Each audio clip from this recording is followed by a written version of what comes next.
Saudações, pessoal! Esse é o primeiro vídeo sobre a história da humanidade por meio de filmes. Apreciem! Entender a história do mundo é importante? É importante? Sim, claro. Entender a história do mundo é extremamente importante para você ampliar seus horizontes a respeito do seu próprio futuro, entender o que você está fazendo, entender onde você está, por que você está, como que você chegou aqui. Tem várias coisas que não serão abordadas nesse vídeo e com esses filmes, mas esse é um primeiro vídeo e depois a gente vai abordar vários outros temas também tratando com filmes. Muito bem. A primeira indicação é 10.000 BC, 10.000 a.C., que é uma época em que não existia patriarcado. Vocês vão poder ver através do filme que quem comanda a comunidade é uma anciã, então eles sempre vão pedir, como um oráculo, vão pedir uma orientação para essa velha senhora, sábia senhora. Os Croods, o Bom Dinossauro e a Era do Gelo. São filmes através dos quais a gente percebe o tamanho que era o mundo e a quantidade de pessoas zero que existia. O tamanho que era o mundo é o mesmo, mas digo, não era tão apertado como hoje, se é que você me entende. Então vale a pena, tá bom? Aí a gente passa dos Croods para Troia. Aqui a gente tem... Aqui vamos pensar que há 20.000 anos atrás, o ser humano desenvolveu a linguagem. Ele começou a articular palavras. Só que só há 4.000 anos atrás foi que a gente conseguiu desenvolver a escrita. Por isso eu estou fazendo esse salto aqui enorme, porque você pode pensar em escrita cuneiforme, você pode pensar nas pinturas nas cavernas, mas esse período levou esse tempo todo aqui, então vamos já pular para os pré-socráticos, para Sócrates, para a era helenista, então para a Grécia Antiga. Aqui a gente tem Troia, que é a história do Aquiles, do cara do... Depois vocês me corrijam se eu estiver confundindo. Que a Helena, então, aí Troia entra em Roma com cavalo e mata a galera, sempre conquista de terras. Não era necessariamente a noiva que o cara da Troia estava querendo, mas para que importa? Para que importa a gente assistir isso? Para ver como que a galera se vestia, como que a galera falava, quais eram os valores das épocas. Os filmes são obras de arte através das quais nós podemos absorver diversas informações. E é isso que eu gostaria de trazer para vocês nesse vídeo.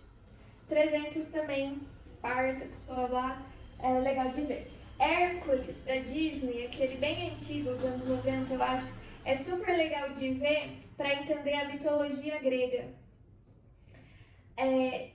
A mitologia, ela está extremamente presente no nosso contexto e a gente recebe ela hoje revestida de nome, de história, mas na verdade verdadeira, todas as histórias já foram contadas aqui e a gente só fica travestindo elas e recontando.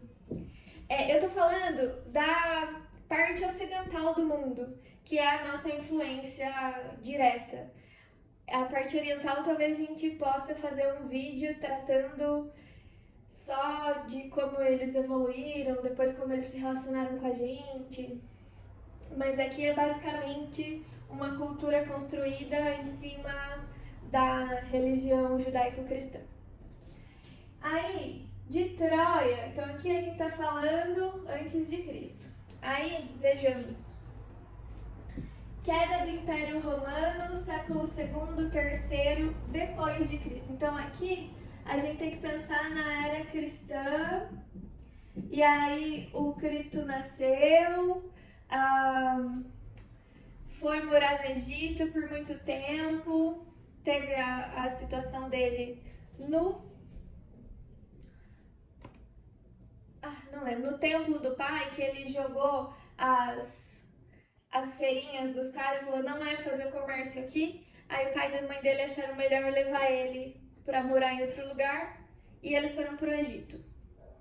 E aí lá ele ficou até os 33 anos, quando ele volta, tem toda aquela odisseia de falar coisas que as pessoas não estavam muito interessadas em ouvir, não estavam entendendo direito, e aí ele é crucificado. Então isso aconteceu aqui no ano 0, ou no ano, sei lá. E aí a partir disso, vejamos. Aqui existiam vários deuses e eles tinham religiões, eles acreditavam, portanto, nesses diversos deuses mitológicos. Então aqui a gente fala que eles tinham uma religião pagã, mas não quer dizer nada, só quer dizer que eles tinham uma religião diferente dessa religião pós-cristã. O que aconteceu? Como a galera estava muito perdida, então meu cameraman arrumou o posicionamento da câmera, vamos continuar. Muito bem, era cristão, Cristo veio, falou um monte de coisa. Aqui uma coisa interessante de pensar. Já que o Cristo morou no Egito, o Egito tinha a Biblioteca de Alexandria. A Biblioteca de Alexandria continha manuscritos de todas aquelas... Vamos pensar no mapa mundi, né? Então a gente tem aqui a Itália, a Espanha, aí a gente tem aqui a Argélia, né? O Egito, aqui o pessoal lá do Irã e etc. Então existia toda uma cultura, e aqui no meio disso tinha o Mar... Negro. Não lembro o nome desse mar aqui. Mar Tigre. Mas aí, então existia um comércio entre esses países distintos, de cultura distinta, de geografia distinta, de clima distinto. Isso tudo fez com que esses seres humanos de lugares diferentes criassem culturas diferentes, entendimentos diferentes, alimentos diferentes. E aí o que acontecia? O Alexandre, o Grande, e até mesmo outros imperadores, eles faziam com que esses navios de embarcações que transitavam por aí autorizassem que os copistas entrassem nesses navios e copiassem tudo que estava escrito lá dentro, mesmo que fosse livro caixa, por exemplo. E aí eles guardavam tudo nessa biblioteca de Alexandria. Então tinha muito conhecimento lá, eu sou desconfiada que o Cristo estudou muito nesses anos que ele morou por ali e depois ele veio muito esperto. Muito bem, quando ele morre, passam-se os séculos, a Bíblia é constituída aqui no século II, depois de Cristo, porque daí o imperador Constantino, ele percebe que para controlar o povo, que já não está mais tanto na religião pagã, já está aderindo ao cristianismo, ele precisa ele também aderir ao cristianismo. Então, através da Bíblia e outras coisas, ele fala, então agora todo mundo vai ser cristão aqui nessa... Não posso falar palavrão. Nessa coisa. Então, beleza. Aí aqui o Império Romano começa a ruir, porque o que o Império Romano fez? Eles, então, tinham muitos guerreiros e eles conquistavam territórios. E aí, se vocês lerem O Príncipe, vocês vão perceber que quando você conquista um território, você tem duas opções. Ou você coloniza aquele lugar, então você leva os seus cidadãos para instaurar ali, naquele novo território, a sua própria cultura, a sua própria religião, o seu próprio tipo de alimentação, para aquelas pessoas aceitarem você através disso, se impõem, né? Ou você mata todo mundo, e daí leva os seus cidadãos igualmente, mas aí você matou todo mundo. Então, o que eles estavam fazendo? Eles estavam, na verdade, tendo muito escravo, porque daí eles pegavam essas pessoas, manejavam elas de lugares que eles tinham conquistado e não davam liberdade para elas, mas elas faziam as próprias mini-revoluções. E também não tinha um governo unificado. Por exemplo, o Brasil tem um presidente.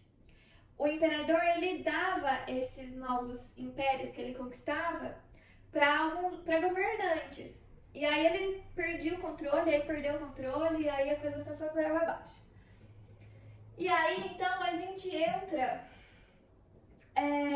na Era Medieval. A Era Medieval é um período de 1000 anos, muito tempo, né, gente?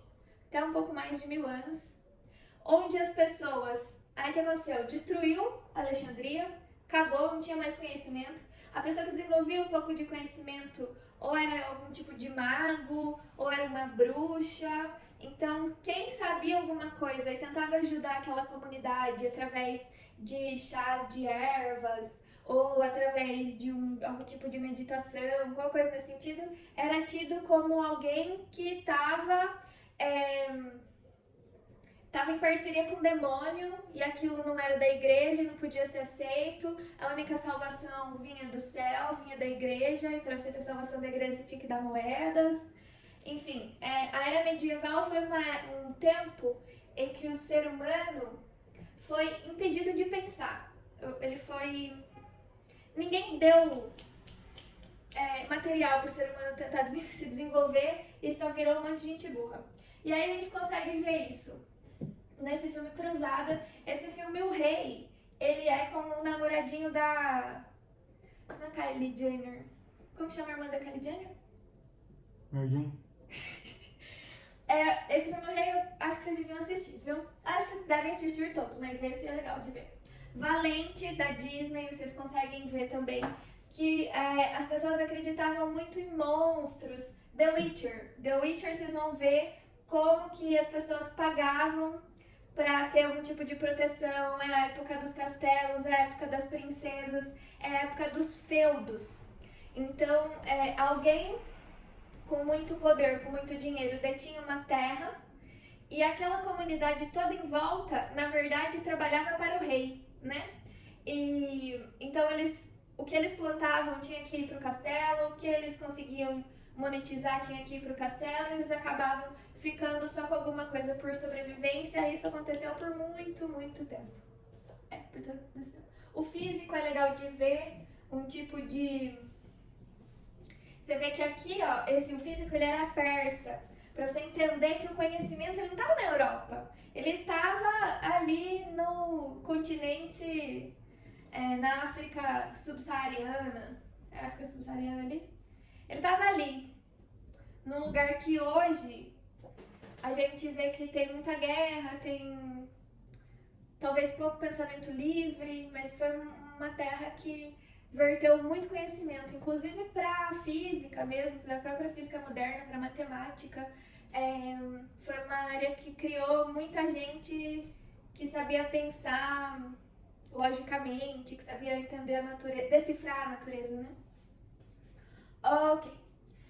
Aí, saindo da era medieval, desse período de trevas e escuridão, a gente chega na Renascença. A Renascença, portanto, como o nome diz, é um renascimento do pensamento, certo? E aí a gente pode ver Elizabeth, que é um filme fantástico, recomendo muito. Shakespeare Apaixonado, Tarzan, da Disney. E daí por que eu trouxe Tarzan? Atlantis, da Disney. O Mercador de Veneza e O Caminho para Eldorado, também da Disney. Porque 1500 tá ali entre a época que a Europa começa a mandar navios exploradores para encontrarem novas terras. E aí, então, Eldorado, por exemplo, é quando eles chegam em Machu Picchu, sabe? Tarzan também são europeus procurando novas espécies, explorando florestas e levando essas coisas para a Europa, levando esses animais, essas descobertas, portanto. Atlantes eles vão para o fundo do mar, mas é a mesma intenção de dizer que homens corajosos e exploradores têm lá o seu mérito, mas eles, na verdade, estão respondendo para pessoas más e gananciosas que, na verdade, não querem entender quem é que mora lá, como que aquele povo vive, o que eles produzem, o que aquela terra dá. Não, eles querem pegar para eles o que tiver e matar quem eles não puderem levar como escravos, sei lá. Então, Renascença é esse período de exploração. Aí a gente chega no Iluminismo, 100 e poucos anos depois. E aí, Iluminismo, que vocês gostam, como chama isso daqui mesmo? Illuminati. Illuminati, que vocês gostam, tá ligada? E aí, pra gente ver um pouco de iluminismo, a gente pode assistir a Duquesa, Maria Antonieta, que daí a ideia do iluminismo e do Illuminati é que existe uma conspiração mundial, né, de poucas pessoas poderosas que controlam como as coisas vão acontecer no mundo. Se isso é verdade ou não, quem saberá? Nós sabemos que grandes potências econômicas decidem nossa forma de viver, o que a gente quer comprar, onde a gente quer ir passear, o que a gente quer comer. O mundo já não é mais um lugar aqui, um lugar ali, o mundo já é só uma coisa, né? Todo mundo quer a mesma coisa, todo mundo vive do mesmo jeito. E será que isso daí é o pessoal do Illuminati que tá fazendo? Como será que isso aconteceu? Internet? Vocês podem responder nos comentários. Bom, então a Duquesa era amante do rei da França e ela aparece aqui também no filme da Maria Antonieta. É bem legal de ver esses acontecimentos. A Maria Antonieta foi morta pelo Napoleão. E aí, vocês podem assistir também Napoleão, que é bom, dá pra entender várias coisas. Casanova não assisti, mas sei que o enredo é interessante, vale a pena pra ver a época, pra ver o pensamento, pra ver as vestimentas. Vale a pena, tudo daqui vale a pena, gente.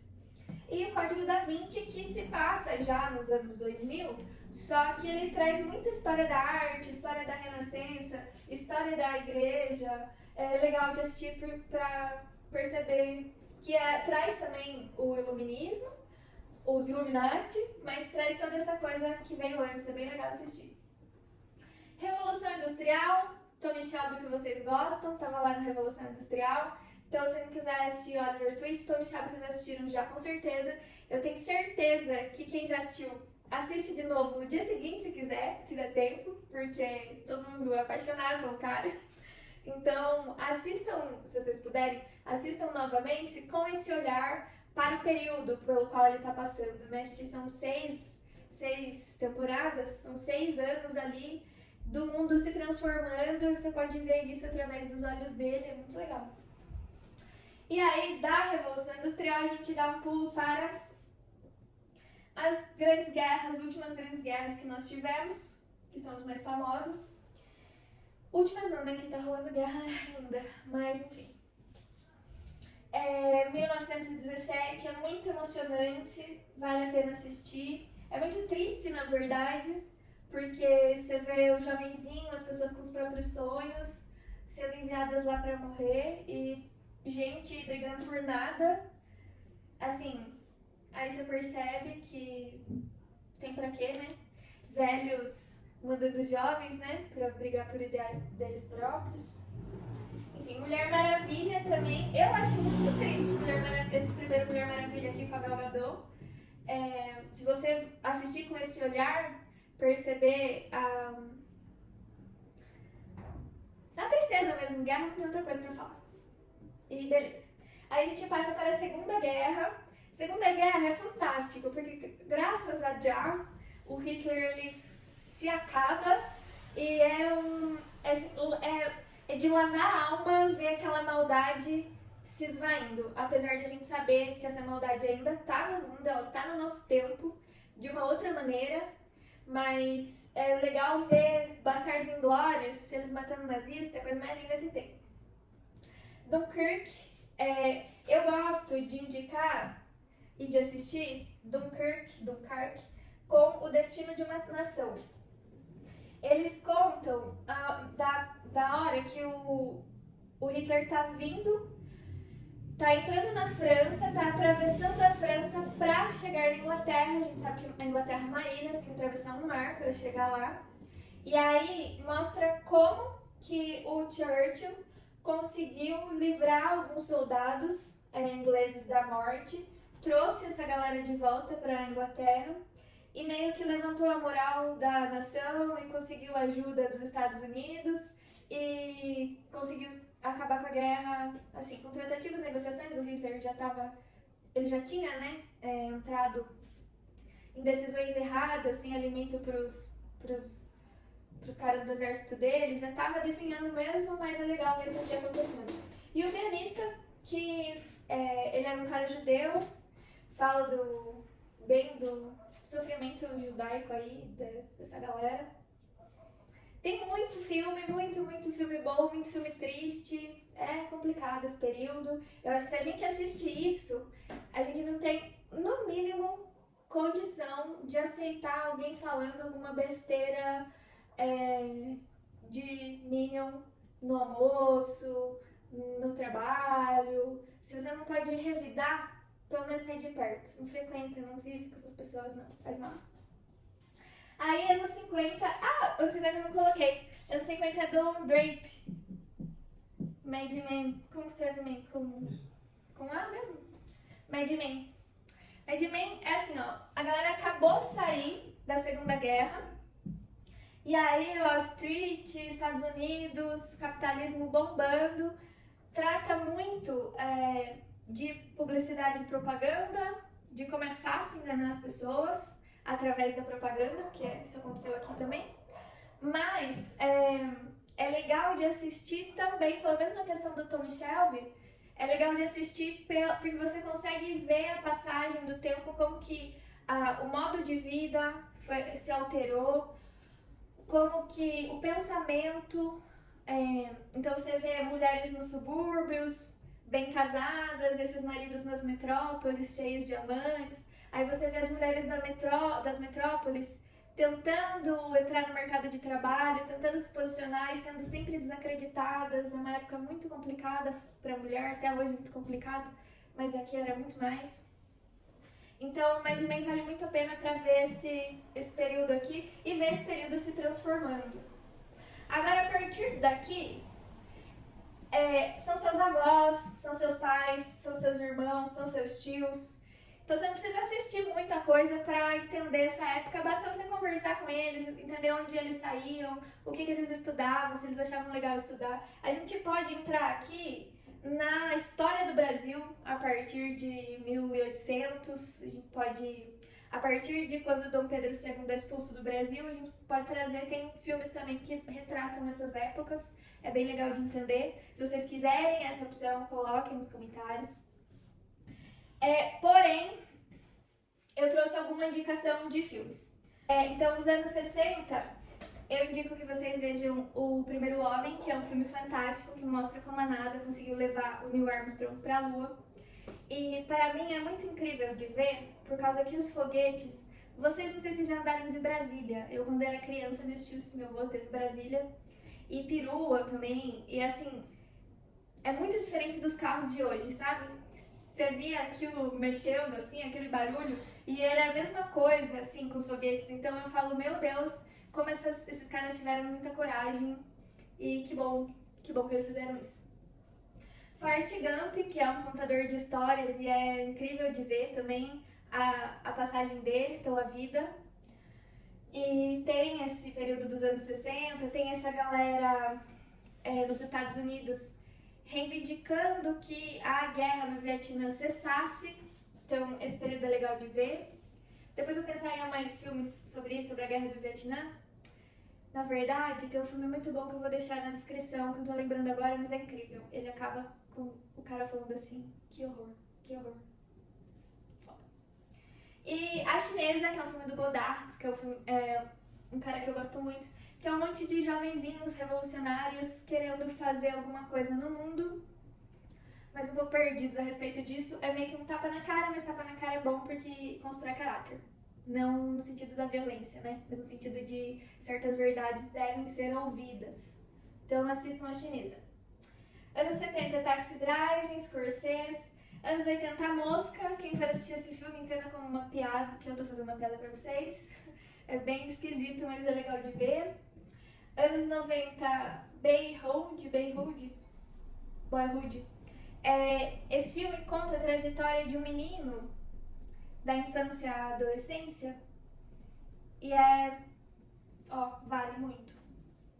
E anos 2000, Requiem for a Dream, que é baseado no livro, é um filme muito forte, mas tem que ver também. Lembrando que a gente tá numa pedrinha sendo expelido pelo universo a 700 mil km por hora de velocidade. Então, a vida é só uma oportunidade para a gente desenvolver a percepção. Espero que vocês apreciem e até o próximo!